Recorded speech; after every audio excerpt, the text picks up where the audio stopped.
Well, Sunday, Littlehampton, dark, miserable, wet day.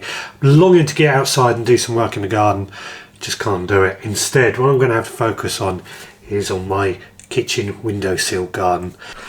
Now, I'm a firm believer that we should try and use as much of our available space to grow as much food as we possibly can, especially at the moment with the cost of living crisis going on.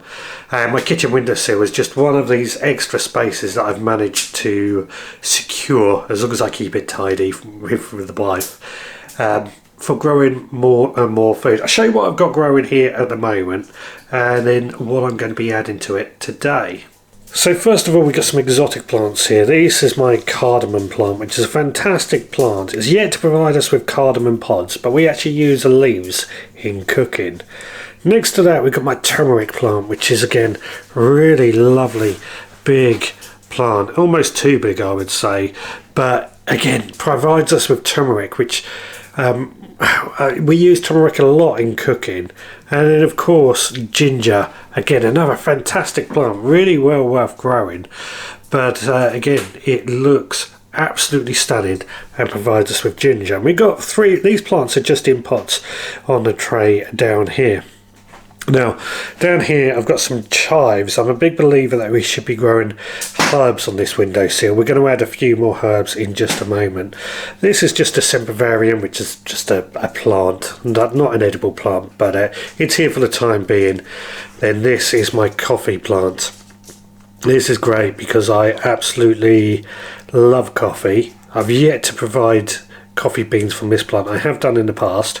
Most disgusting cup of coffee I ever grew or ever had, but I have grown coffee beans.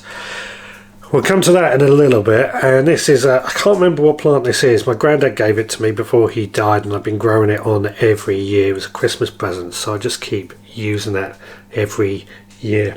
So that's what I've got growing on the windowsill at the moment, but I do want to add a few more things to this, and because it's so wet and miserable outside, it seems like the best day in order to get on with doing that. So let me show you what I'm first going to do and what we're going to do after that.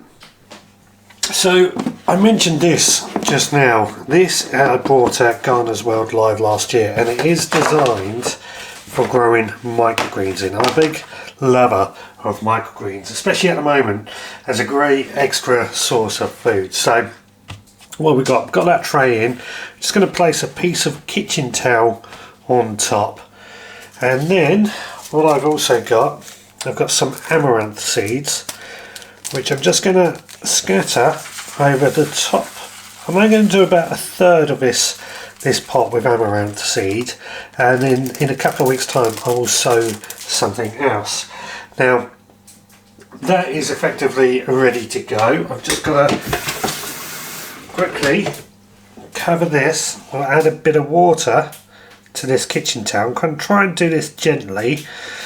I should really use a spray, would probably be a better way of doing it, but I just want to, there we go, dampen the kitchen roll, and that should hopefully get the seeds started off in order to grow.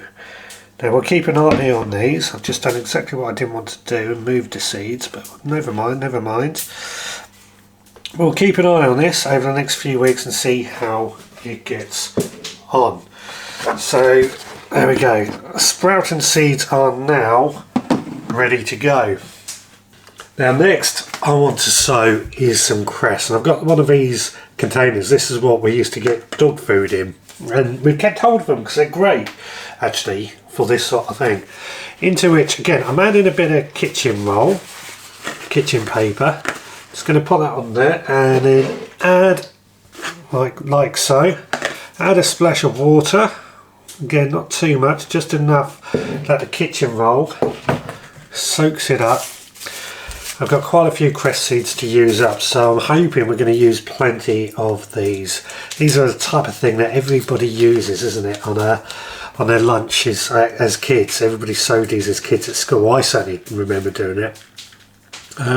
We'll sow these quite thickly actually.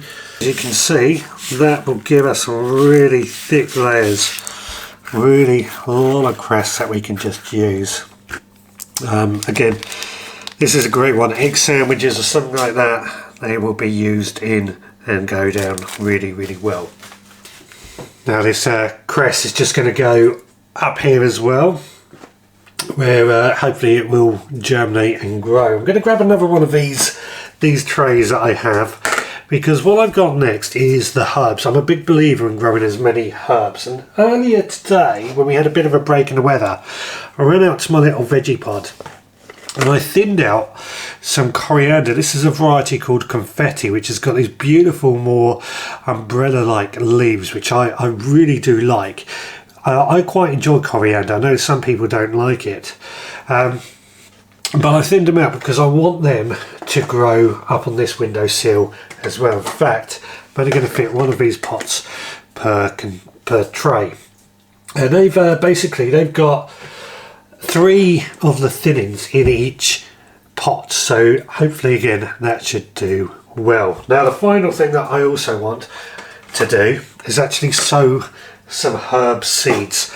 Again, herbs are great, I feel, because we can grow these all year round on a windowsill. Things like basil, coriander, parsley, and in the kitchen is where we need it. So again, I've got another tray here.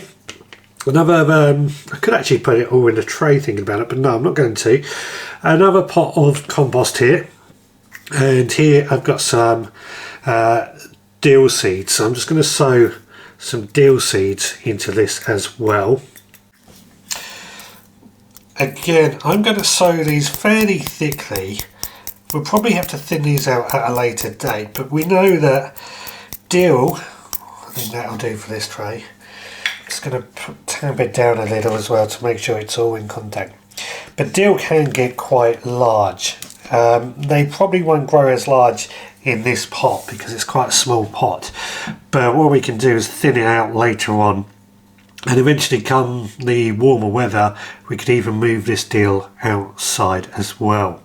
So again, that's another plant seed sown ready for our windowsill garden. Now there's one thing that I do have that I haven't actually spoken about over in the corner here, and that is my hydroponic growing system that I had a few years ago, tried using and didn't get on so well with it.